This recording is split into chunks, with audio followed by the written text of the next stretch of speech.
मां सिद्धिदात्री नवदुर्गा का 9वां रूप। इस देवी के दाहिने तरफ नीचे वाले हाथ में चक्र, ऊपर वाले हाथ में गदा और बाईं तरफ के नीचे वाले हाथ में शंख और ऊपर वाले हाथ में कमल का पुष्प है। इनका वाहन सिंह है और ये कमल पुष्प पर भी आसीन रहती हैं। दुर्गा सप्तसती में मां ने स्वयं स्वीकारा कि इस संसार में मेरे सिवा दूसरी कौन है। देख, ये मेरी ही विभूतियां हैं जो मुझ में ही प्रवेश कर रही हैं और समस्त देवियां अंबिका देवी के शरीर में लीन हो गईं। उस समय केवल अंबिका देवी ही रह गई। देवी बोली, मैं अपनी ऐश्वर्य शक्ति से अनेक रूपों में यहाँ उपस्थित हुई थी। अब उन सब रूपों को मैंने समेट लिया। अब अकेली ही युद्ध में खड़ी हूँ। तब मां सिद्धिदात्री ने दैत्यों के राजा शुंभ का वध कर समस्त सृष्टि की रक्षा की।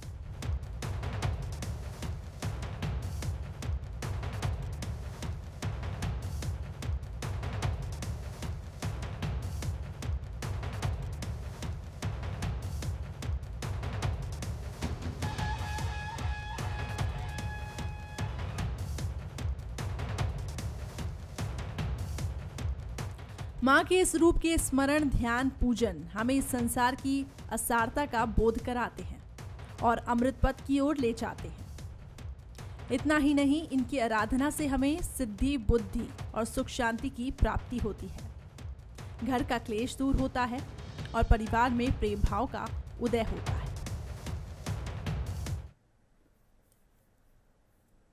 चलिए, तो आज माँ के 9वें स्वरूप माँ सिद्धिदात्री की पूजा अर्चना की जा रही है। नमस्कार, मैं हूं करिश्मा। नवरात्रि शक्ति की आराधना का पर्व 9 दिन तक चलने वाली दुर्गा पूजा का आज अंतिम दिन है और 9 दिन तक हमने माँ के अलग अलग रूपों की आराधना की। आज नवदुर्गा पर्व के 9वें दिन की शुरुआत होती है माँ सिद्धिदात्री की आराधना से। माता के इस रूप की आखिर कैसे पूजा की जाए ताकि हमें साल भर सुख, समृद्धि और शांति मिले, विधि और महत्व को बताने के लिए हमारे साथ इस वक्त जुड़ चुकी हैं एस्ट्रोलॉजिस्ट डॉक्टर कविता मेहता जी। मैम, आपका बहुत स्वागत है बंसल न्यूज़ पर। जी कविता जी, आज माँ के 9वें स्वरूप की पूजा की जा रही है, माँ सिद्धिदात्री। माता का ये स्वरूप आखिर कैसा है, इसके बारे में बताएं।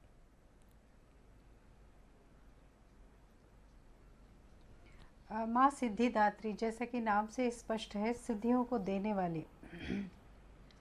8 दिन जो साधक उपासना करते हैं उनको 9वें दिन जो है माँ की उपासना के बाद सिद्धियों की प्राप्ति होती है। अष्ट सिद्धियों की प्राप्ति होती है माँ की उपासना से। माँ जो है 9वें दिन माँ की पूजन इसलिए की जाती है क्योंकि कहा जाता है कि महिषासुर का मर्दन 9वें दिन ही हुआ था। उसके बाद माँ की आराधना से जो है सहस्त्रार चक्र का अंतिम सोपान यानी निर्वाण की प्राप्ति होती है। निर्वाण यानी शून्य की अवस्था, जहाँ से मोक्ष प्रारंभ हो जाता है। काम, क्रोध, लोभ, मोह, अहंकार सारे जो है पंच जो भूत हैं वो समाप्त हो जाते हैं और कर्म बंधन के साथ जन्म बंधन की समाप्ति भी हो जाती है। तो माँ सिद्धिदात्री का ये रूप विशेष रूप से सिद्धि देने वाला है। आज के दिन माँ की ज्योतिष शास्त्र में भी कहा जाता है कि जो माँ सिद्धिदात्री है उनकी आराधना करने से यदि आपके तृतीय भाव, षष्ठ भाव और एकादश भाव कुपित है, यानी तृतीय भाव यानी पराक्रम, यदि आपको पराक्रम की कमी महसूस होती है, आपका व्यक्तित्व ऐसा है कि कहीं भी आप दबा दिए जाते हैं, हाशिए पर डाल दिए जाते हैं, या आपके शत्रु बहुत बलशाली हो जाते हैं, या फिर आपको धन संचय करने में कठिनाई होती है, जितना धन आप कमाते हैं उतना खर्च हो जाता है, तो माँ सिद्धिदात्री की आराधना, उपासना करें। तो आज के दिन ये कुंडली के ये भाव मजबूत होते हैं। जीवन में जो है बल, धन और कांति की प्राप्ति होती है व्यक्तित्व में। चलिए, तो माता का ये स्वरूप, जैसा कि आपने बताया कि धन, बल और क्रांति की प्राप्ति होती है अगर माँ के स्वरूप की पूजा की जाए। आगे बढ़ते हैं, माँ के पूजन और विधि विधान के बारे में बात करते हैं, जिससे साल भर सुख और समृद्धि मिले। ये साल तो ऐसा गया है कि बस सब ये कहते हैं कि 2020 अब जल्दी चला जाए, क्योंकि कोरोना महामारी की वजह से लोग काफ़ी ज़्यादा परेशान हैं। तो माँ की पूजन और विधि विधान के बारे में बताएं कि किस तरीके से माँ की पूजन और विधि के साथ पूजा की जाए, और इसके साथ ही इस महामारी के अंत को लेकर सभी मंदिरों में पहुंच रहे हैं कि माता रानी जल्दी ही हमें इस महामारी से निजात दिलवाए। तो उसके बारे में कुछ बताएं।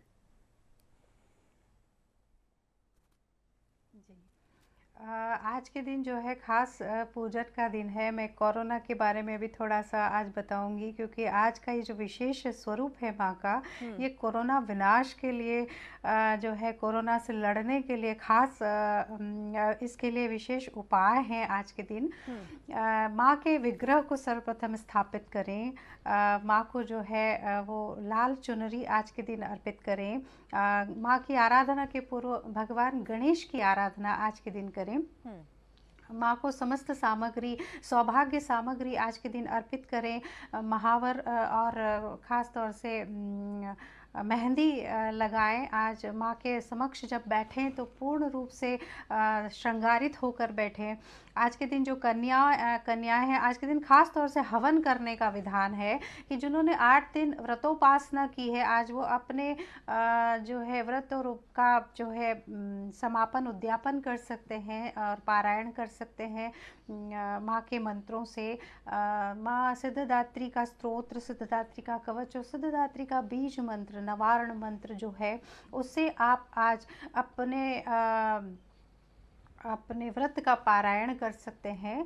और आज के दिन का खास विशेष ध्यान रखें कि जो भोग माँ को लगता है वो आटे को दूध में गूंथकर पूड़ी बनाकर, खीर और पूड़ी और साथ में ग्वारफली का भोग आज के दिन अर्पित किया जाता है। चूँकि नवमी है और नवरस माँ से प्राप्त होते हैं जीवन के, तो आज अगर पूर्ण भोग लगाया जाए, 9 प्रकार के मिष्ठान बनाकर माँ को अर्पित किए जाए तो विशेष फल प्राप्त होता है। माँ प्रसन्न होती है, नवरस से माँ प्रसन्न होती है। तो आज के दिन जो है सभी प्रकार के खाद्यान्न को शामिल करें। उसके बाद हवन आप करें। आज के दिन रामचरितमानस की चौपाइयों से भी हवन किया जा सकता है। और माँ को विशेष बैंगनी और नीले पुष्प पसंद है। नीला रंग माँ को आज के दिन पसंद है, तो नीले पुष्प आज माँ को अर्पित करें। आज के दिन जो है आयुध पूजन, यानी कि अस्त्र शस्त्रों का पूजन किया जाता है। कुछ जगह जो है, जो लोग संगीत की आराधना करते हैं वो अपने वाद्य यंत्रों का पूजन करते हैं। भगवान विश्वकर्मा की पूजा करके जो शिल्पज्ञ लोग होते हैं वो अपने यंत्रों का पूजन आज के दिन करते हैं। आज के दिन माँ अपराजिता का पूजन किया जाता है। माँ दुर्गा का ही एक स्वरूप माँ अपराजिता है। विजय की कामना से, चूँकि आज नवमी और दशमी इकट्ठी है, दशमी के दिन भी माँ अपराजिता के पूजन का विधान है। तो और नवमी के दिन भी माँ की पूजा पूर्ण नहीं मानी जाती अगर माँ अपराजिता का पूजन न किया जाए। तो आज के दिन माँ अपराजिता देव्य नमः इस मंत्र के साथ माँ का पूजन विशेष करें तो अभयदान की प्राप्ति होगी, विजय का आशीर्वाद प्राप्त होगा। जी, चलिए, तो अपराजिता जिसका आपने जिक्र किया, इसको लेकर हम खास चर्चा भी करेंगे और कुछ खास उपायों के बारे में तो आपने बताया ही, आगे भी हम आपसे उपाय जानेंगे। लेकिन अगर हम माँ के स्वरूप को देखते हैं तो माँ के हाथ में चक्र और गदा है। आखिर ये किस बात का प्रतीक है, इसका क्या सांकेतिक अर्थ है, ये बताएं। माँ के हाथ में जो चक्र है वो काल चक्र का प्रतिनिधित्व भी करता है और सृष्टि के संचालन का प्रतिनिधित्व भी करता है कि सृष्टि किस तरह से ऊर्जा द्वारा, माँ की ऊर्जा के प्रवाह द्वारा निरंतरता लिए हुए है। ये इसका भी प्रतीक है। साथ ही संहार का प्रतीक है, दुष्ट नकारात्मक शक्तियों के संहार का प्रतीक है। अगर गदा की बात करें तो गदा माँ दुर्गा के हाथ में भी है, गदा भगवान हनुमान जी के हाथ में भी है, जो न्याय का प्रतीक है, ऊर्जा का प्रतीक है, संहार का प्रतीक है, दुष्टों के विनाश का प्रतीक है। वहीं माँ के हाथ में शंख भी होता है।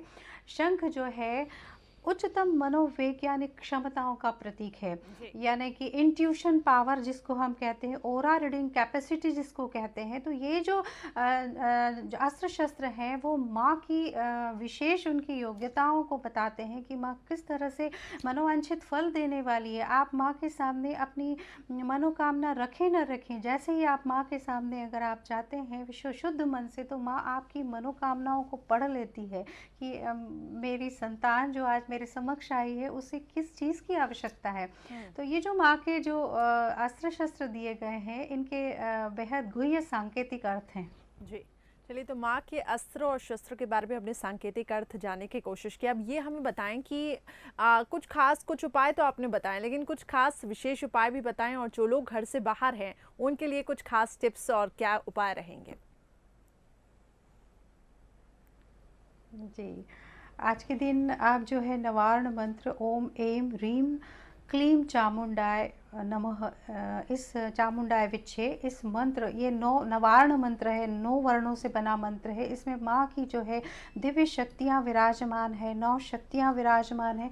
इस मंत्र का जाप करते हुए माँ को चंपा, कमल और कुंद के पुष्प अर्पित करें। आपको धर्म, अर्थ, काम, मोक्ष चारों पुरुषार्थों की प्राप्ति के मार्ग दिखलाई देंगे। उसके बाद दुर्गा बीसा यंत्र स्थापित करें। चूँकि यंत्र स्थापित करना उसके लिए एक प्रक्रिया है, तो आजकल जो है चांदी और तांबे से बने हुए यंत्र जो है मिलते हैं, आप उन्हें आज के दिन लेकर आएँ और माँ के बीज मंत्रों से जो है उनको पूजन के समय पूजा में रखें। माँ के बीज मंत्रों से उन्हें अभिमंत्रित करके और गले में धारण करें। आपको जो है कोर्ट कचहरी या ऐसे कोई क्षेत्र होता है जहाँ आपको बल की आवश्यकता होती है, तो आपको विशेष बल प्राप्त होगा। इसके अतिरिक्त एक उपाय रिद्धि सिद्धि की प्राप्ति के लिए कर सकते हैं। टोटका है कि आज आप माँ के विग्रह के निकट 5 फिटकड़ी के दाने और 6 अपराजिता के पुष्प रखें। माँ के पूजन के पश्चात अपराजिता के पुष्प को बहते जल में समर्पित कर दें और फिटकड़ी के जो दाने हैं वो आप अपने कार्यस्थल पर रखें। आपके व्यापार में आ रही बाधाएं दूर होंगी। उसके अतिरिक्त जो लोग आज यात्रा में हैं, जो यात्रा कर रहे हैं, जो किसी कारण से बैठकर माँ का पूजन नहीं कर सकते, वो कन्या पूजन कर सकते हैं। जहाँ कहीं भी कन्या दिखाई दे, आप उसे माँ को जो प्रसन्न करने वाली वस्तुएं हैं, आप डांडिया माँ उनको अर्पित कर सकते हैं। उसके बाद उन्हें जो है लहंगा चुन्नी बच्चियों को छोटी दिलवा सकते हैं। तांबे की कोई वस्तु उनको दान दे सकते हैं और उनका चरण स्पर्श कर उनका आशीर्वाद आज के दिन अवश्य लें। आप बैठे बैठे दुर्गा चालीसा का जाप कर सकते हैं। माँ के 108 नामावली का जाप आप मानसिक जाप कर सकते हैं। साथ ही यात्रा में जो है माँ अपराजिता की विशेष कृपा प्राप्त होती है अगर आराधना की जाए। ओम अपराजिताय नमः इस मंत्र के जाप के साथ यदि आप यात्रा की शुरुआत करें, तो जिस ध्येय से आप यात्रा कर रहे हैं वो ध्येय आपका सिद्ध होगा, आपकी विजय होगी और आपके मनोरथ की पूर्ति होगी। जी, डॉक्टर कविता जी, देखिए ये 9 दिन काफ़ी ज़्यादा खास रहे, लेकिन आज का दिन बहुत ज़्यादा महत्वपूर्ण इसलिए भी है कि ठीक है, आपने अगर 9 दिन तक वो विधि विधान के साथ पूजा नहीं की, तो आज के दिन विशेष उपाय किए जाने चाहिए। और माँ तो सिद्धिदात्री अनंत शक्तियों से संपन्न है, माँ का ये स्वरूप। जो लोग काफ़ी लंबे समय से रोगों से ग्रसित हैं, उनके लिए कुछ विशेष उपाय आप बता सकते हैं? जी, जो लोग काफ़ी समय से रोग से ग्रसित हैं, ऐसा माना जाता है कि उनका अष्टम भाव पीड़ित है या अष्टमेश की महादशा चल रही है, अंतर्दशा चल रही है, तो या मारक ग्रहों की दशा चल रही है, तो माँ तो अभय दान देने वाली है। आज के दिन जो है आप माँ को अपराजिता का पुष्प अर्पित करें, क्योंकि अपराजिता के पुष्प में माँ के दिव्य गुणों की दिव्य चमत्कारिक शक्तियाँ होती हैं।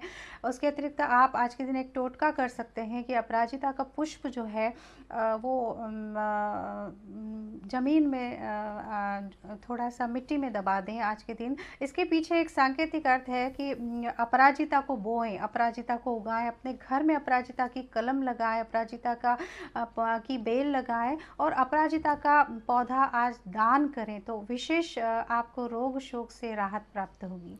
ठीक है, तो चलिए ये कुछ रोगों के लिए है और जो लोग काफ़ी लंबे समय से रोगों से ग्रसित थे उनके लिए ये विशेष उपाय। अपराजिता के पुष्प की भी आप बात कर रही हैं, इसको लेकर मैं विशेष चर्चा करूंगी, लेकिन ये जो 9 दिन की हम बात कर रहे हैं, ये 9 दिन पूजन में कोई व्यवधान या कुछ भी चीज़ें अगर भूल गए हों तो आज आखिर ऐसा क्या करें कि आखिर दोष मुक्त हो जाएं और ये 9 दिन में जो भी गलती हुई हो आज माँ के सामने अपनी भूल को स्वीकारें और पश्चाताप करें। आखिर कैसे और उसके बारे में कुछ बताएं।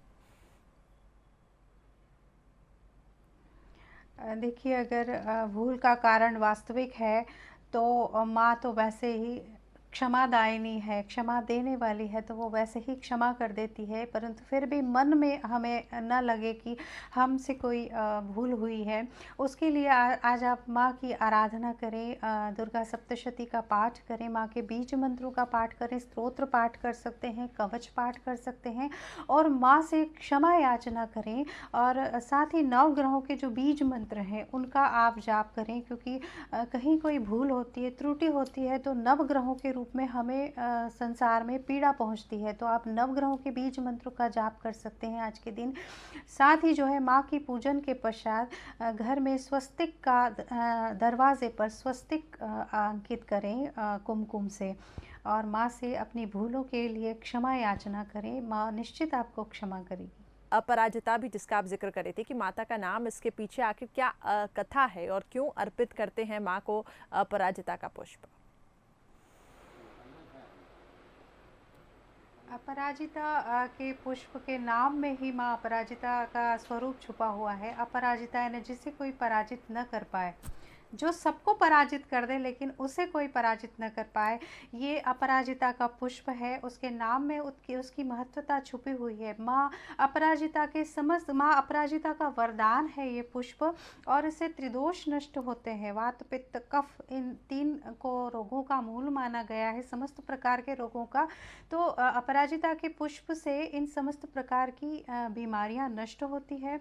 ख़ास तौर से अगर हम कोरोना की बात करें, आप ही का जो समय चल रहा है, तो अपराजिता के पुष्प से श्वसन तंत्र मजबूत होता है। अपराजिता के पुष्प का अगर काढ़ा बनाकर पिया जाए तो आपके श्वसन तंत्र को मजबूती आती है, रोगों से लड़ने की क्षमता बढ़ती है। अपराजिता का पुष्प जो है समस्त मस्तिष्क रोगों का नाश करता है, बुद्धि को तेजस्विता प्रदान करता है और साथ में हमारे तंत्रिका तंत्र को तंदुरुस्त रखने का काम करता है। तो माँ के समस्त गुण अपराजिता के पुष्प में जो है आए हुए हैं, इसीलिए माँ को अपराजिता का पुष्प प्रिय है जी। आज के दिन अपराजिता का पुष्प माँ को अर्पित करने का महत्व ये भी है कि आप अपराजिता का पुष्प अर्पित करें और जितना हो सके आप उन पुष्पों को ले लें। अर्पित करने के पश्चात उन्हें संग्रहित कर लें और रोज नैवेद्य के रूप में 2-3 अपराजिता के पुष्प जो है वो उसे ग्रहण करें।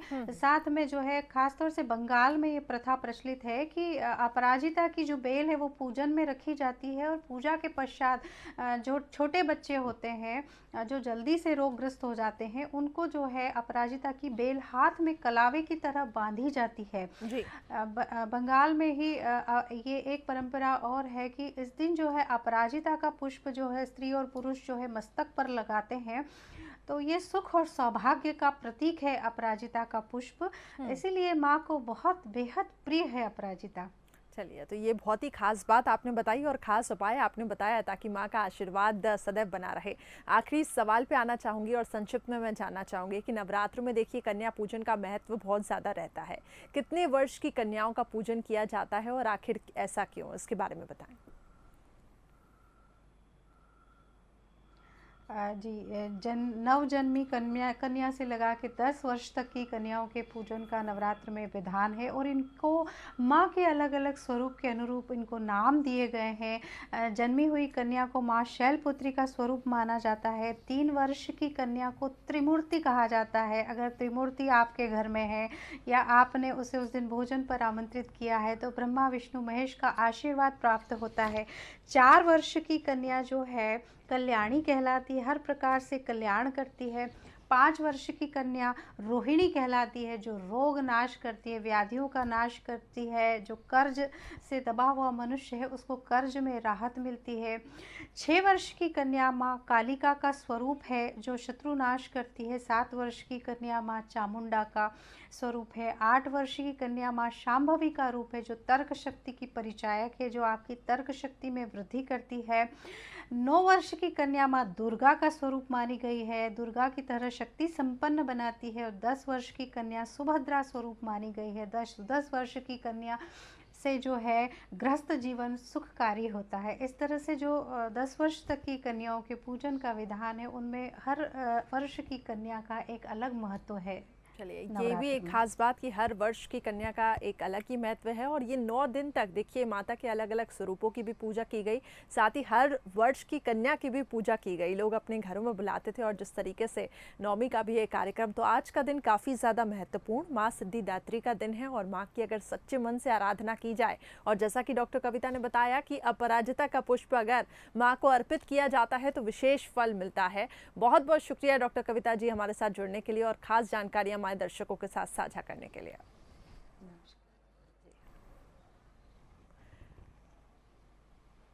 तो इसी के साथ हमारे इस खास कार्यक्रम में बस इतना ही। माता रानी की कृपा आप पर सदैव बरसती रहे, लेकिन जो कुछ खास उपाय बताए गए हैं उसका पालन जरूर करें और खास सावधानियों का भी। मुझे दीजिए इजाजत। नमस्कार। जय माता दी।